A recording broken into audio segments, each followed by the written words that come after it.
My name is Hannah Wilson, and I am one half of the team. My co-host is Buencamino.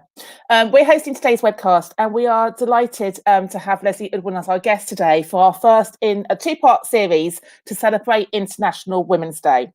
Our webcast is an opportunity to speak to leading advocates of diversity and inclusion. Our purpose is to help you, through these conversations, fast forward our DEI orientation, allowing us to build on what's been achieved and to think about taking the agenda to new heights. We believe that by stretching our DEI orientation to a more global perspective, it will enhance our ability to empathise and understand the lived experience of others, to do something personally about it in a meaningful way. International Women's Day is tomorrow. It's a global day celebrating the social, economic, cultural and political advancements of women. The day also marks a call to action for accelerating gender parity.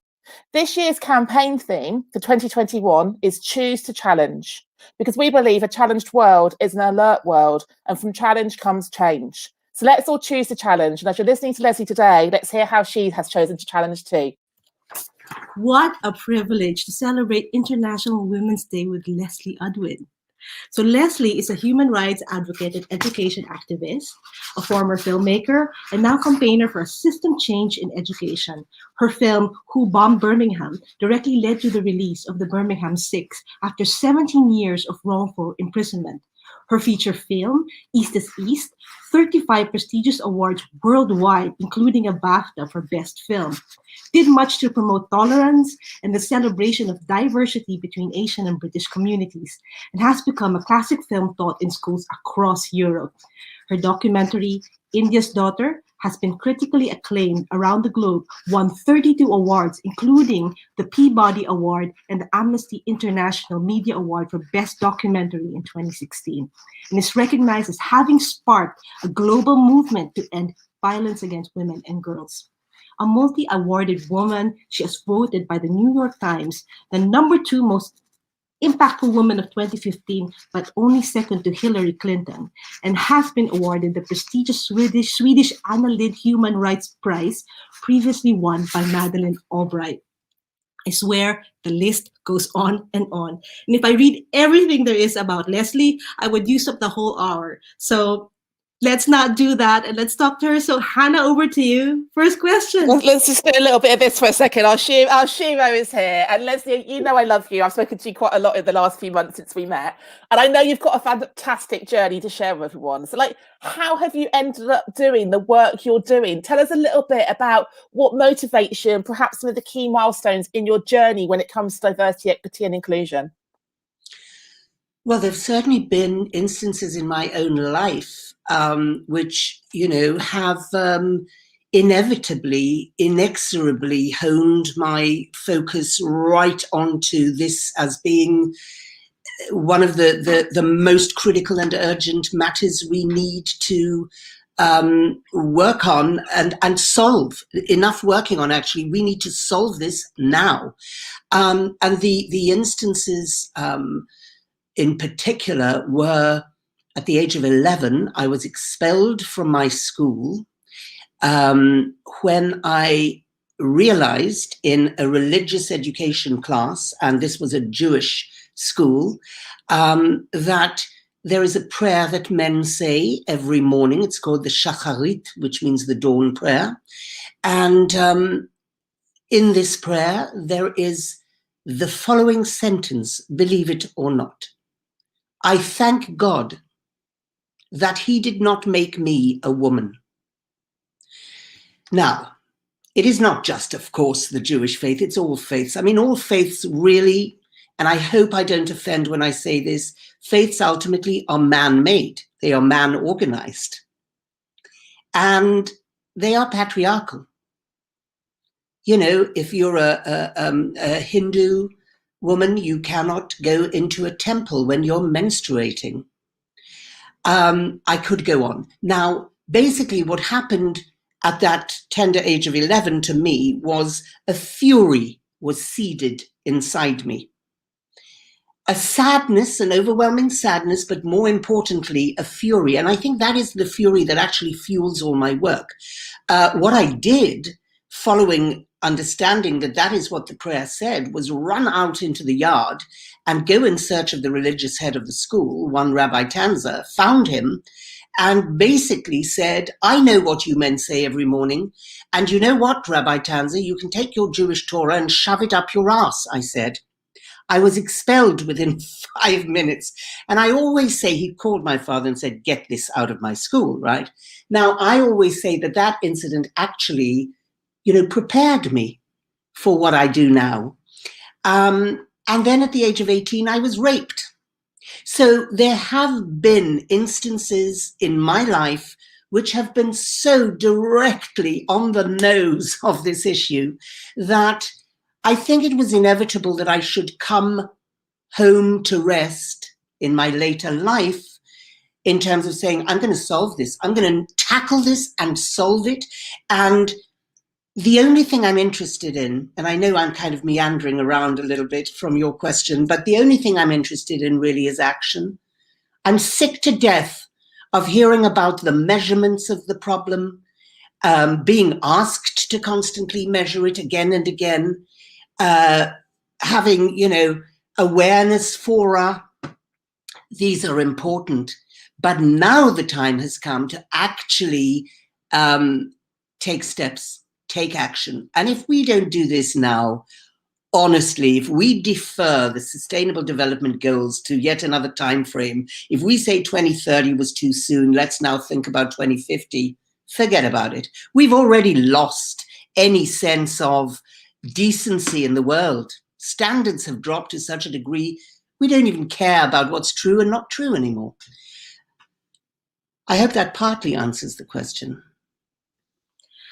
Leslee. And then, of course, I'm so sorry, Issa, but then, of course, there was the film I made, India's Daughter, which directly led me to this. But I'm sure we'll touch on that later. So, Issa, forgive me interrupting. Leslee, I really thought you were South Asian. Originally, I thought you were South Asian until I read more about you and realized you're not. You were born in Israel, you grew up in South Africa, and then you moved to the UK. And so I was wondering, right, but how did you choose the things that you were going to fight for, right? Because I always associate it with, maybe the country that you come from, but it hasn't been. So your purpose had driven you to choose the things that you did, from fighting that landlord when you were back ago, and to the movies that you produced. What drives your choices on what to act on? I'm so curious. That is such an interesting question. I think I don't have a full-on answer for that, but bits of insights into what drives that. I make purposeful choices to never be nationalistic, protective of a particular group. Look, even in the most mundane ways, when I made the film East is East, I chose an Irish director to make a film that was set in Pakistan, or it was West is West set in Pakistan, but East is East had a Pakistani central figure. And I chose particularly against type. Why? Because our protection of our groups, our in-groups, is pernicious, it's dangerous, it has to be avoided at all costs. Look at what is happening, in Myanmar, in India, nationalistic governments that are throttling inclusion, that are throttling democracy, that are murdering others. It's so dangerous. That in particular, we have to be aware of. Why do I keep on telling this story, actually, about when I was expelled? Do you know, I remember I was screening the film India's Daughter in LA. An amazing screening, actually. We had Sir Ken Robinson, who sadly has left us now, rather selfishly, left us 3 months ago. Ken was the moderator. Sean Penn did the introduction. It was the most amazing, wonderful event and evening at the Los Angeles Performing Arts Center, packed audience, dealing with these important questions. And I told that story. It came to me somehow, and I told that story. And afterwards, the person I was staying with in LA was furious and actually ruined the night for me, because she said, that was disgraceful, that you spoke out against your own people. You are Jewish. How could you tell that story in public? And I said, listen, that is the very point. If we cannot look at ourselves and our own religions and our own so-called groups, as far as I'm concerned, these groupings are the most divisive, dangerous things, whether it is, you know, you are this gender, you are that gender, that means these rules apply to you, these other rules apply to you, you're entitled to this because you're a man, you have to this because you're a woman, you're a Muslim, therefore you're a Christian, we are the chosen. I mean, please, we've got to stop this. Thank you, Leslie. Oh, sorry, I thought that was an actual pause there. I didn't mean to cut you off. I just wanted to talk to you about the fact that I thought I'd get in there whilst I could. So, I'm really fascinated in like you being a storyteller, a story maker, a story amplifier, and thank you for sharing some really key parts of your own personal story there, because I mean, you're so vulnerable and courageous, and how you just, it's so matter of fact how you say some of those things that have happened to you in your own personal journey. But I remember from previous conversations I've had with you in the last few months, I'd really like you to share with the listeners the story about East is East and how you got it aired, because I can remember you telling me the kind of the challenge you were up against about getting an institution to embracing it. And then I also remember the story about when you went to interview those Indian men in the prison in India, and I'd really like you to share your reflections on those two moments of you disrupting and challenging the patriarchy. Okay, so the story of how I finally got East is East funded and made is that I had taken it to the BBC and had it developed it with them. The person whom I had entrusted it to, an extraordinary, amazing then head of drama, Mark Shivers, had left, and a man called David Thompson had taken over.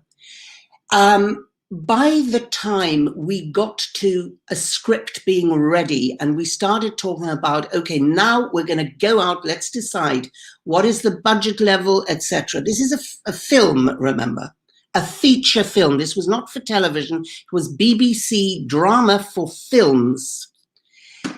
And he basically said, £750,000. That's the limit that we can spend on this film. I said, there's no way. I mean, a feature film being made for £750,000, there's no way. Why? Basically, he said, look, this is a niche film. It's only going to be attended by its audiences in Southall, basically. What does that mean? What does that mean? That means only the Asians in Southall. By the way, Southall, I don't even think has a Pakistani community. Did he even know, or a strong Pakistani community? Did he even know the difference between Indians and Pakistanis? I mean, honestly, this was back in what, 91, 90 something. To me, that was a racist remark. I said, wait a minute. The reason I chose to make this film is because I recognize my father, who is a Jewish father, an observant Jew, in George Khan, who is a Pakistani Muslim, who is in his own terms as, you know, devout and rigid.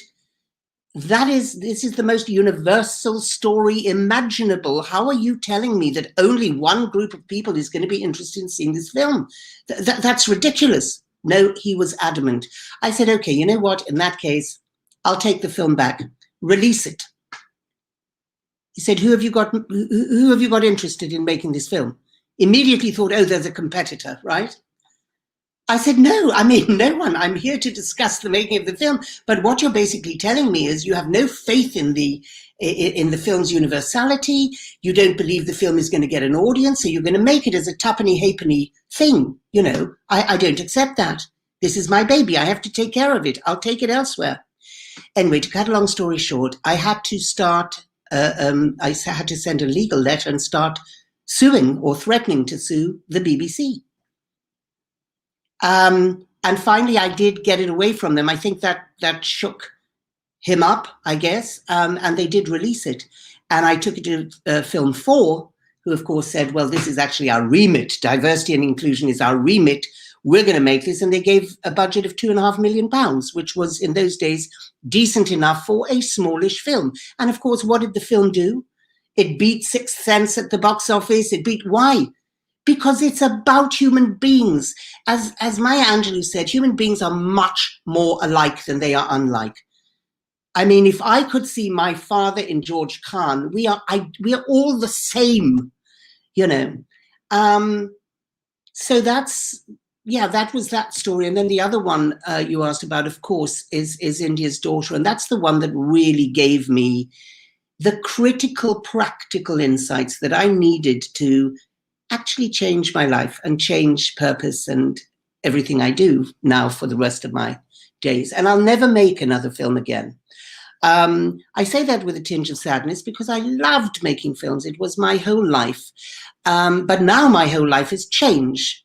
And look, there's no way that it was not one of the most depressing, dark journeys I've ever been on, sitting in front of rapists and murderers in prison cells for 31 hours. Okay, it was not a barrel of laughs. Having said that, it was very, very surprising in certain ways because, you know, what I really expected to happen in those rooms was that I would sit there having to fight down my anger, my fury, because I had been raped. And actually, it was quite violent, the rape that I endured, fought. Back in South Africa when I was 18. And I genuinely thought this guy was going to kill me after he'd raped me. And so there was so much residual stuff that I hadn't dealt with. Because listen, in my day, you didn't tell when you got raped. I mean, doesn't that sound pathetic to even admit and say that? I did not tell anyone, let alone report him. I didn't even tell my best friend. I told no one. I basically thought, ludicrously, I thought, and I mean, anybody listening, just do the exact opposite of what I did, you know. But I thought, listen, I've got away with my life. I could have died. I didn't die. Be grateful. Be grateful to this rapist that he didn't kill me. Anyway, I told no one. The first person I told was my husband, Kim, just before we got married. And I said, listen, I've never told anyone this, but I'd better tell you, this is what happened to me at 18. And I've coped with it. I've lived with it. I've whatever. Well, I was sure that sitting in front of those rapists is when it was all going to come out and all those ghosts would rise to the surface. So I asked the Director General of the prisons to please allow me to practice. It sounds perverse. But I said, look, I need to explain to you, I was raped at 18. I'm terrified that for the first time in my life, although I'm a really peaceful, rather, I'm nothing passive about me, but peaceful is what I'm a really peaceful person. Not even when my kids have been really irritating have I in any way lifted a finger to them or anyone else. But here I said, I really am terrified that I'm going to leap out of my chair and punch one of them in the face or something. So please allow me to test my own mettle. I need to practice on other rapists who I don't need for my film so that if I do assault one of them, and please, if I do, I beg you don't arrest me, don't put me in prison, but, you know, I would not be losing my filming, which is the most important thing to a director or producer while they're doing it. So I sat and practiced on 4 rapists, the first of whom had raped a 5-year-old girl. And I sat with him for 3 hours. Now, the bizarre and quite shocking thing in a way, although now I understand absolutely why, is that I didn't even feel anger sitting opposite these men. It wasn't appropriate. I felt an indescribable feeling, the deepest kind of sadness that I could ever imagine. And, you know, I've tried many, many times to find a word for that sadness. There is no such word in the English language that can describe the depth of that sadness.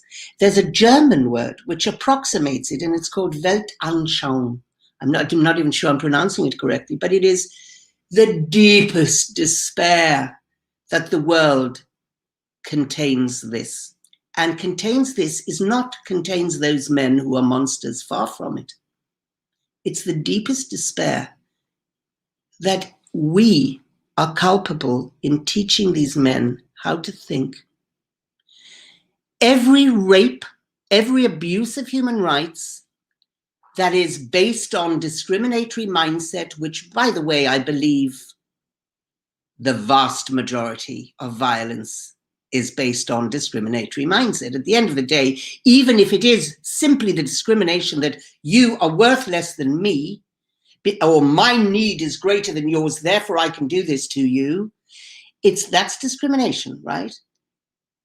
And the movement that I've started, and much more importantly than a movement, the program that I've started is called Think Equal. Not by coincidence, but because I genuinely believe that that is the key to our sustainable development and indeed to our survival. So that's what I critically learned, that the disease we're dealing with here is discriminatory mindset. The violence is the symptom of that disease. And if we want to move on, if we want to do anything about gender inequality, about systemic racism, about religious bigotry and hatreds, if we want to do anything about that, we need to change the mindset. Now, the big question is, how do we change the mindset? Well, I believe I know how. Isa. I have a question. I'm really so interested to find out how that deep despair brought you to create Think Equal. But I really want to ask you, while I was watching the film last night, the documentary last night, did you meet AP Singh, the defense lawyer? Oh, yes. I interviewed every one of those people in that film. I sat with them a lot. How? Mukesh, I sat with for 16 hours. AP Singh, ML Sharma. ML Sharma I interviewed for 9 hours, twice. Listen, the ones I came closest to, really leaping out at were the lawyers, not the rapists. The lawyers who are far worse. Why? Because we expect more of those lawyers. Because we believe that education ennobles people in some shape or form. Well, it doesn't. It doesn't, because our education system is broken, not fit for purpose. Our education system is only bent upon earnings, getting our children into jobs that will earn them money. That is why we put this overwhelming focus on numeracy, literacy, and testing. And it is time that the education system, that education itself as a concept, is repurposed, reimagined. And if we don't do this now, we're sunk. My beloved, most cherished founding patron, Sir Ken Robinson, told me a quote that I think says it all. H.G. Wells. So this is a quote of a quote, because he's the one who drew it to my attention, and I must own that. H.G. Wells said, civilization is a race between education and catastrophe. Never a truer word. But what education are we talking about here? When Nelson Mandela says, education is the most powerful weapon we have to change the world, I knew from those interviews how right that is, It's the mindset of those men that led them to do what they did, to gang rape that girl on that bus and pull her intestines out of her body at the end of what they did. And this has to be named. There is no other way to say it. And I'm sorry, it's morning here in the UK. And that is a very shocking, confrontative thing I've said in a very confrontative way. This is what we're dealing with. To them, this girl was a piece of rubbish. Why? She's a girl. Different rules apply to her. She was out at night after dark. That's a crime. In that culture, that is a crime, because patriarchy has regulated that girls should not be out. Good girls, nice girls should not be out after dark. So she was out after dark. They say she's a bad girl. She was with a boy. He wasn't her husband. He wasn't her brother. He wasn't her father. She's a slut. That is what entitled them to do what they did. And they actually say it in the film, right? She not only deserved what she got, we had a duty, they said, to teach her a lesson. And then the lawyer, Isa, who you pointed out, AP Singh, who said, if my daughter had behaved like that girl on the bus, I would take her home to my farmhouse and in front of my whole family, I would pour petrol on her and burn her alive. And he meant this. And 6 months later, I went back to him because that shocked me so much to the core. I thought, come on, I said to him, come on, you are talking, metaphorically, when you told me that, pour petrol, you don't mean petrol, you don't mean burn, right? What you meant was what? He said, I meant every single word I said. 6 months later, meant it because he'd been taught to think that way. Now, here's the critical thing. Who has taught him? Who has taught those rapists to think that way? We have. We have, by not intervening and teaching them the opposite, teaching them that each and every one of us is of equal value. And until and unless education takes that on as its, I say, core purpose in the early years, I'm going to qualify all this by saying in the early years, there are 3 dimensions that we should have in education. At the moment, we only have 2: numeracy, literacy, and social emotional learning. Call it life skills. That's a pretty good, way to describe it.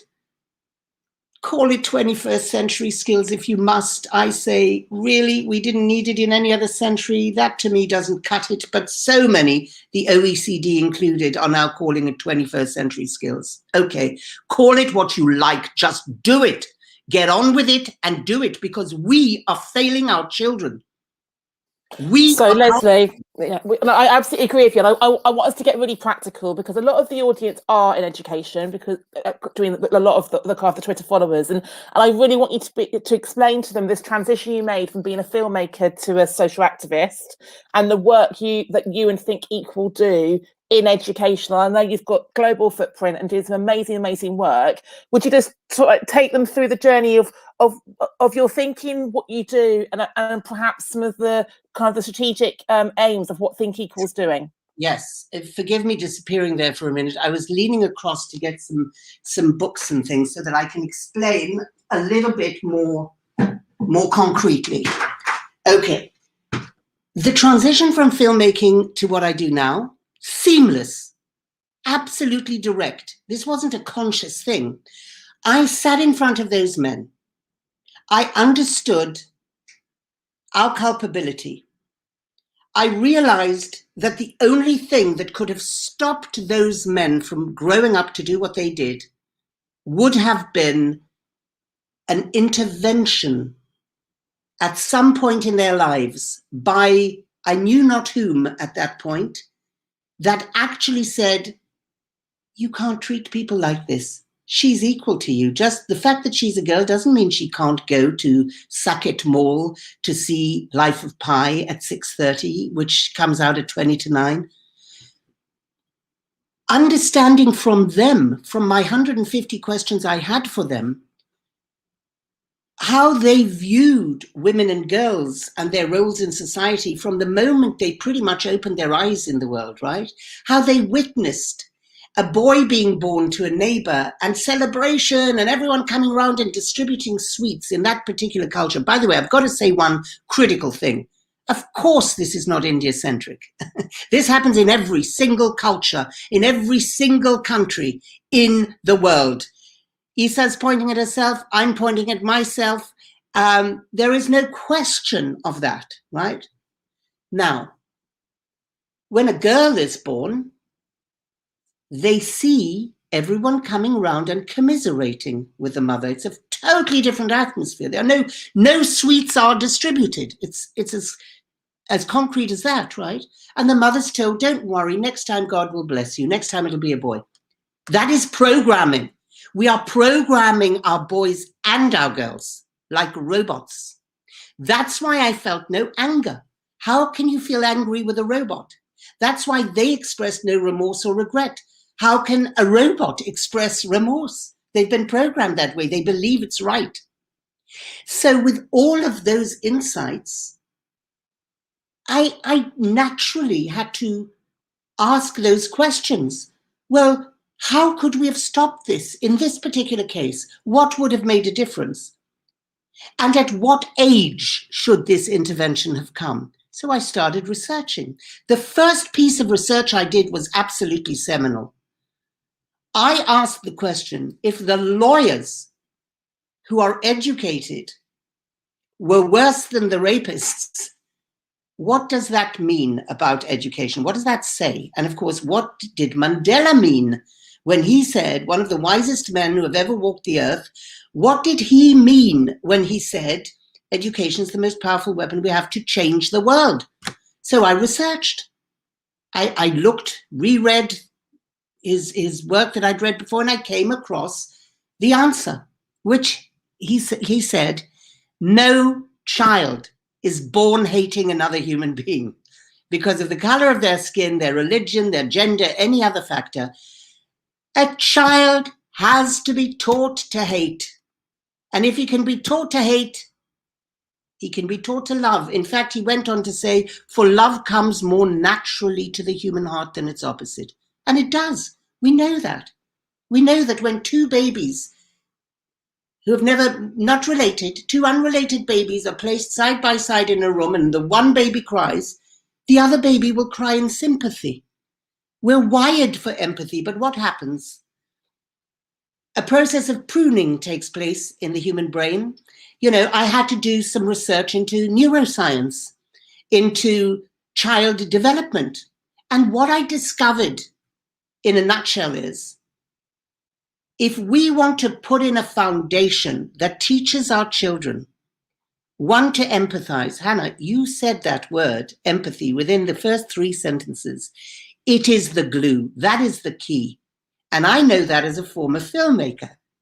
Empathy is what binds all of the other competencies and skills that we need to mediate to our children. Empathy is what binds it all together.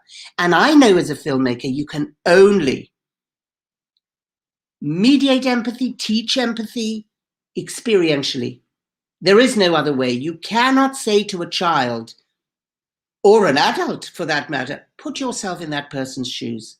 That's a theoretical cognitive only exercise. It needs to be a journey of the heart.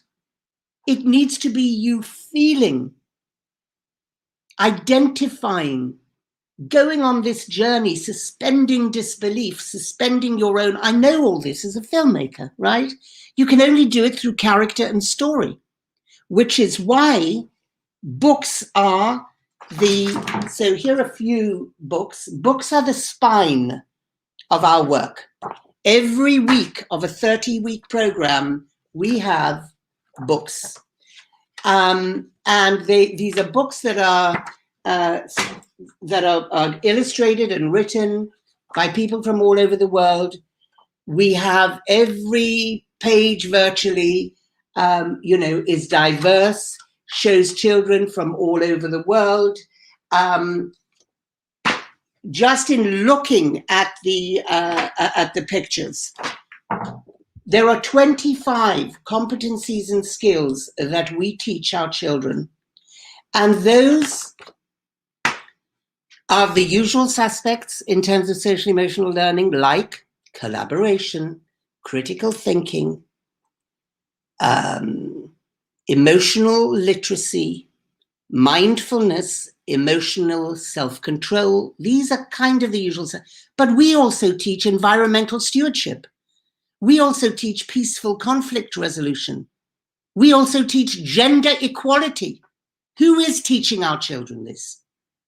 Right? So we are this comprehensive, repetitive, experiential, co-constructed learning, a program of co-constructed learning. And effectively what we do, each of these books floats the theme for that week. Each of these books has a set of 2 or 3 outcomes that that week has to produce. It's all scaffolded, it's all repeated. We've had amazing people. Ken Robinson has written one of our books. We've had extraordinary people help us craft and draft this and perfect it and change it. Barbara Isaacs, who's now the president of Montessori Europe, the 2 co-founders of Yale Center for Emotional Intelligence, neuroscientist Professor Richard Davidson, who has given us 6 weeks of a curriculum called Kindness Curriculum. Well, he gave us, theirs is kind of slightly older and we adapted it for our little ones, because I'll tell you in a moment what the age group, the only age group we spend our energy on is. Well, I'll tell you now, it's 3 to 6, 3 to 6. And the reason for that is that neuroscientists are incredibly clear that if you want to put a foundation in, you've got to do it before 6. Habits of mind, habitual ways of responding, emotional control are all set by 6. And after that, the degree of effort that it takes to change, to unlearn and relearn, why would we spend trillions on dealing with the fallout from these issues later in life? And these issues, by the way, include depression and suicide and physical health. I mean, anxiety in early childhood is as strong an indicator of cardiovascular disease in adulthood as any other indicator of cardiovascular disease and other diseases. I mean, we know so much. What we've never done, and I say this is so negligent, we should all hang our heads in shame until we get up and do something about this. We're neglecting our children and we're ignoring the very window of opportunity we have to give our children the foundation to love, not hate, as Mandela said. Now, the critical other thing we do in this program, and because there are teachers with us, I must please, I know I'm going on for a while, but I must just show you what goes with the books. And I've just dropped one, so give me one moment. Ducking in and out. So what comes with it is this booklet of 90 lesson plans, 3 per week. This work has to be consistently repeated because we are co-constructing pro-social neuro pathways in the developing brain of our early years children. So 3 a week, basically 1 on each book. We have 24 books out of the 30 weeks in level 1 because we have this 6 weeks worth of program of Professor Richard Davidson, which, by the way, I forgot to tell you, he co-wrote with the Dalai Lama. Imagine how good it is. It's stunning. This is the most amazing, miraculous program that has miraculous transformations. 3.5 hours a week is all it takes. And in early years, it's not competing with a crowded syllabus. There is no reason whatsoever why we shouldn't be doing this. The one thing I need to tell you is that these are prescriptive. And when we deal with highly trained teachers, as we do in some of the early years settings, I might say most of the early years settings in the UK, for example, we have to crave indulgence and say, listen, we're not doing this to patronize you. We're doing this because of equality, because we have to be even-handed. If you have a bad day or you're not there for a day and your assistant has to take over and it's a think equal day, here it is, step by step, just do this. Do it in your own way. Of course, you have your own style of teaching, you have your own way, but we give you on a plate everything you need. This lays out the outcomes. It's a traditional lesson plan. It lays out the resources you need, and we have a resource booklet I'm desperate to show you, and it's so about diversity and inclusion. I hope I'll have 2 minutes to do this. You tell me when, but I have to go and find the book. Is the resource booklet that comes with this, which teaches, you know, which are teaching aids. And then we have the vocabulary, of course, critically the action, which always starts with gather the children into a circle, and then this partnership of learning begins step by step. I always say we're the IKEA of the education system, because, you know, you don't have to have been a carpenter who's been trained for 4 years in carpentry school to be able to put up an IKEA bookshelf. You have the instructions, you have the materials, you make the bookshelf. Isa. Go on, Isa, jump in. Yeah, I was gonna, first of all, before my question, I want to say, Leslie, please never say never in making films again. It will be Never. awesome. Imagine.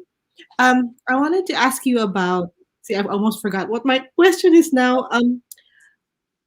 I know I read that this program got awards in Sri Lanka, right? It got read awards. So is there like countries, are you prioritizing? Is there like you're prioritizing parts of the world? Every single part of the world. Now, I will still die in the attempt. I hope it'll happen quicker, but, you know, I will die doing this, and I will never, Isa, make another film. Why? Because films really critically important, very, very worthwhile, but they can only create more awareness. I say we've got enough awareness. I know how to solve this. I have a program that is solving this in 16 countries, currently 94,000 children. Within the next 2 years, we're going up in Rajasthan, India, working with the government of Rajasthan and a fantastic partner called Kaivalya Foundation. We've been asked to bring this program to 15,000 Anganwadis, which are early years settings. That is 525,000 children. When we bring the materials to a Think Equal classroom, Anganwadi there, this lasts for a minimum of 10 years. Listen, these books are so robust, right? They come out 1 week in a year. They're handled 3 times, three lessons a week on Head, Heart and Hands. The book then gets put away in the cupboard for next year's cohort. It's going to last more than 10 years, right? That's 30 times of handling this book. Any book can be handled more than 30 times. And the cost of the program is in the materials, because we're a charity. We are a total not-for-profit. Our costs are direct costs. So the cost of this is £2 in the UK, £2 per child for the rest of their lives, not per year, to give a foundation, a 1-year Think Equal program. By the way, we have 3 levels. We have 3 years. We have level 1 for 3 to 4-year-olds, level 2 for 4 to 5-year-olds, and level 3 for 5 to 6-year-olds. I would love children to do all those 3 years, and then I would hope that from 6 and 7 onwards, schools would be doing programs that abound. By the way, there are many such programs, and they're brilliant, but they start around 7 or 6.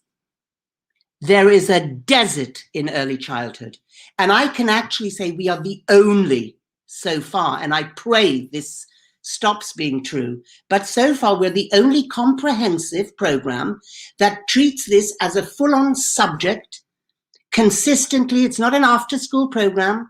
It's not a 12-week course. It's a subject. It's as important as teaching our children to read and write. And this is a part of school readiness too, to deal with anxiety, with anger, to be collaborative, to be equal, to appreciate and celebrate the diversity of us all. Am I allowed to show a quick exercise to show how? Yeah, please do. Is it the skin tone one you showed me? Was it? Yes, Yeah, please one do. of my favorites. The reason I show this one is it is just so concrete, right, Hannah? It just shows you exactly how the program works. Now, obviously, it's one resource out of 250 resources there are in the 3 levels. Okay, so it's one out of many, but it shows the concreteness. So this is it, level 1's resource booklet.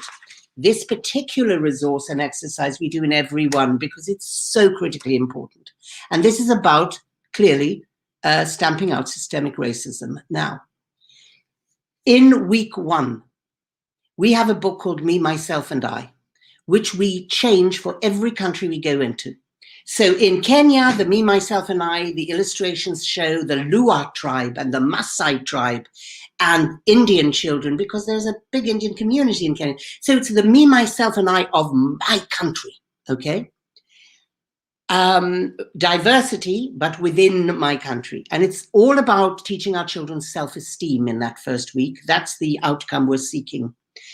On page 5 of this book, the book goes on to celebrate every different look and diverse child that we're looking on page after page. It's me, myself, it's I say, I like myself, hip hip hooray, and it's all in that vein. And then we come to page 5, which says, I like my hair, my eyes, my skin. Teacher is now following her lesson plan, which tells her, pause on page 5, ask the children, do we all have hair? Yes, we say, and we look at the 3 of us here on the screen and we say, look, Hannah's got blonde color hair and her hair is straight and long, and Leslie's got slightly curly hair, and Isa has straight hair with a bit of a wave, and it's etc. On we go, and we compare the different kinds and colors and shape of hair and texture in the classroom. Then we do the same with eyes. Then the teacher goes on to her next instruction, which is ask the children. And note, by the way, most of these are questions for the children to discuss. The children come to the conclusions and do the learning actively, right? Ask the children, do we all have skin? Discuss. Yes, say the children, we all have skin. Okay. Do we all have the same color skin? Is the next question. They look around. It doesn't matter what they answer. They might say yes, they might say no. The teacher then says, but we may have the same color skin, or the teacher says, yeah, you're right, we all have different colors, and look, around the world, there are so many different colors of skin. Let's find out what these colors are. Who can tell me what color is this little girl in the corner here? What's her color?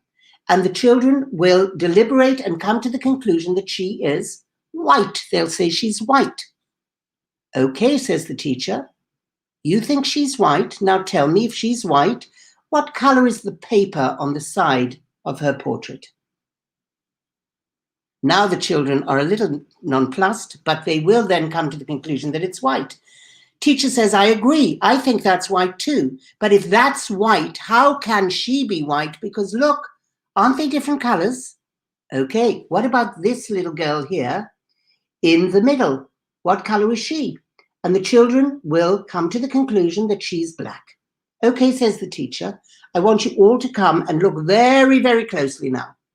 If she is black, who can tell me what color is her hair then? Okay, we now realize, of course, we have a problem. We've been calling this girl black. We've been calling this girl white. All we do now is we draw little hand templates. We ask the teachers never to use the templates because it wastes paper, etc., etc. They draw little hands, and the kids in pairs start to color in with one brown crayon and one black crayon. They leave one hand white on the paper. They leave the other hand, they color in with a brown crayon, very pale, very light brown. The other hand, they color in black, and the fourth hand, dark brown. When we then take those hands, and the teacher cuts them out and puts them up against these skins, what we come to realize is that girl, the white does not match her, but the light brown matches her. And this girl here, the black doesn't match her, but the dark brown does. What we have realized very simply and with the evidence of our own eyes is that, and now the teacher does bring it all round to a conclusion, every human being on this earth is brown. We're just different shades of brown. Why is that so critical? It's critical because very, very soon these children are going to start being taught metaphorical language when they will learn about the black heart of the villain, even blackmail, a black mark against your name. Everything negative in idiomatic language is black. And everything positive is white, the white chorus of angels in heaven. I mean, come on.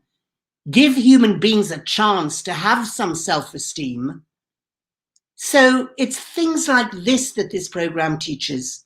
And that is very distinctive and unique about this program, and it's utterly critical. Without this, it's hopeless as far as I'm concerned. So thank you, Leslie. Thank you so much. Honestly, the comments are just going crazy because it's so subtle, but so powerful and so thought-provoking. And like what I'm hearing, and I've obviously heard from you before, but you're talking about transforming how we think, transforming how we learn, transforming how we interact in the classroom, in society, and also the system. And my final question to you is about how you have gone about disrupting this, because you talked about raising awareness and raising consciousness, but you are an activist, you are an advocate. Like, how do you keep yourself resilient, confident to show up in these spaces and keep campaigning, keep disrupting, keep challenging? And I'm just interested in you sharing a little bit about that journey, about you as an activist. So look, it has been the most joyful, rewarding journey in the last 5 years that I've ever experienced or could ever imagine anyone experiencing. I have amazing human beings who come on board and say, I believe in what you're doing. I want to give you my time. Or, I believe in what you're doing. I can only afford £5 a month, but I want to donate to this work. I mean, £5 transforms 10 children for the rest of their lives. It's meaningful, right? Or people who are as passionate and tireless as I am, like my CEO, Julia D'Amico. Extraordinary efforts are being made. Emma Welsh, she's been volunteering, leading the Australia Think Equal. Manjushri Patil, these are in India, directors of Think Equal in these countries, people who are giving as much as I'm giving. It's not just me, of course. I have a team of amazing people, and they inspire me and they move me. And I cry almost every day. Seriously, there are moments where I feel so grateful that just somebody will reach out on LinkedIn, and offer help. It's extraordinary. So that keeps me buoyant and keeps me going. But I'll tell you what really keeps me going. It's bloody well working. It's easy. There is no magic. This isn't rocket science. It's neuroscience. It's cheap. It's replicable. It's scalable. The only resistance we're finding ever is in so-called first world countries, so-called developed countries. What a joke. There is not a developed country in this world. But let me tell you about Belize, a little country near Mexico. Belize, we have signed an agreement with the Education Ministry of Belize. They are implementing Think Equal.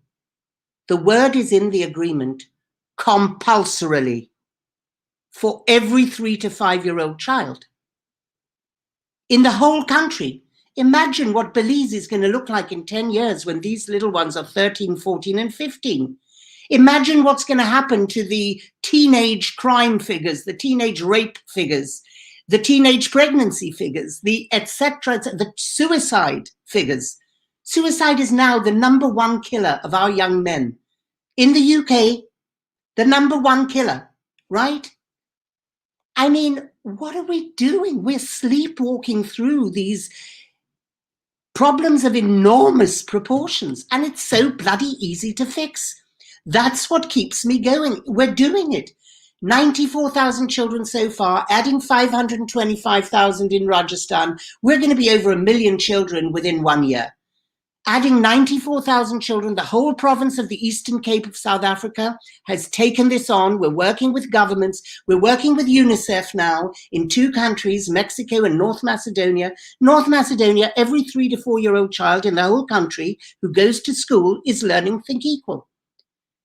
UK lagging sorely behind, although we have managed to fund Tower Hamlets and Kensington and Chelsea. Kensington and Chelsea, we've got 34 classrooms, and Tower Hamlets, we're moving towards full saturation. It's so easy to do, but we need to build a movement. And everyone listening here, I beg you, I'm not saying you have time or this to join Think Equal to help us, but please create this awareness. Demand this for your children, for our world. It's the only way we're going to do it.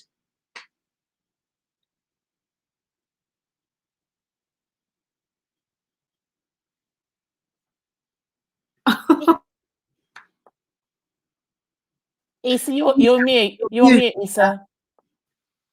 I realize we only have how many minutes left? 10, maybe less. 2 minutes left.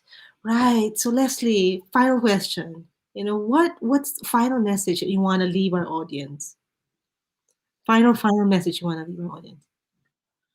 I think each of us need to really think deeply for however long we can give it.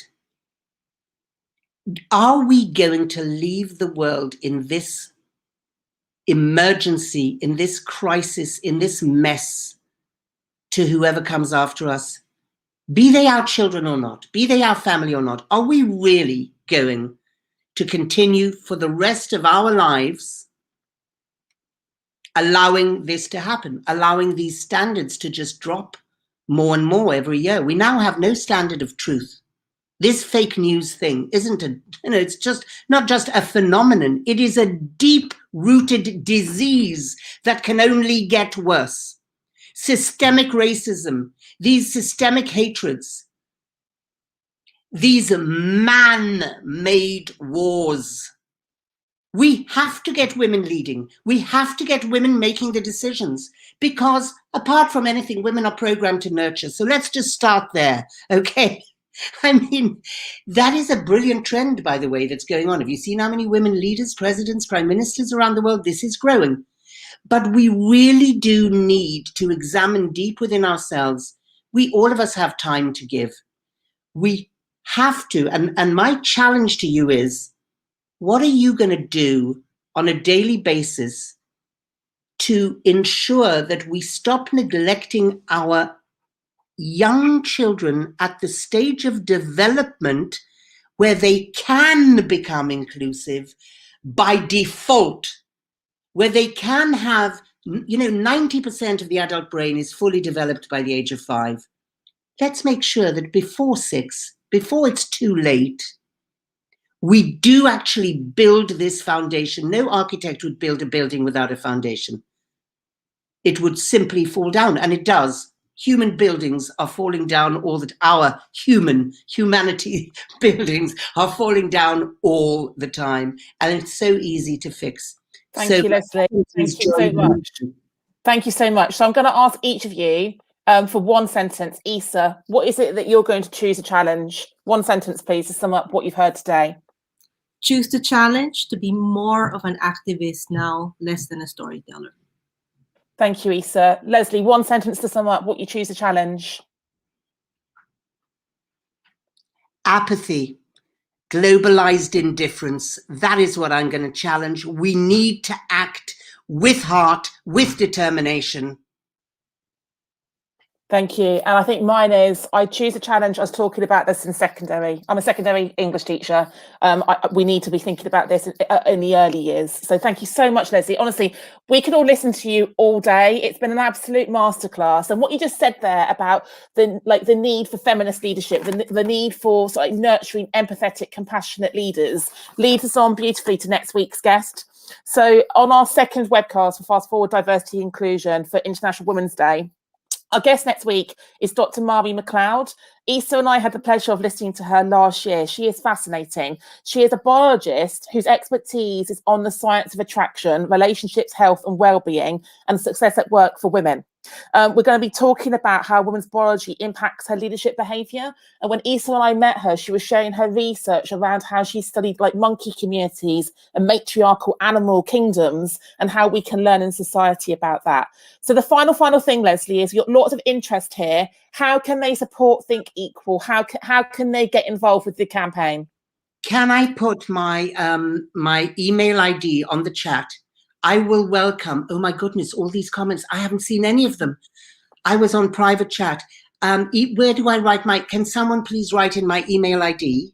Yeah, I will send an email out to everyone who has registered, and I'll put it out in the chat, website address, but the www.thinkequal.org. And by the way, there's 6 weeks worth of free materials on there, which we got together for COVID. Go there. Please look at the program and please join this fight. Yeah. Leslie, it's been a pleasure and a privilege. Thank you so much for joining us this morning. I enjoyed it so much. I think we all need to go for a lie down and read all the chat. And I know you've really inspired and empowered our listeners. So thank you so much. And looking forward to you all returning and joining us next week. So take care. Thank you. Thank you. Bye, everyone.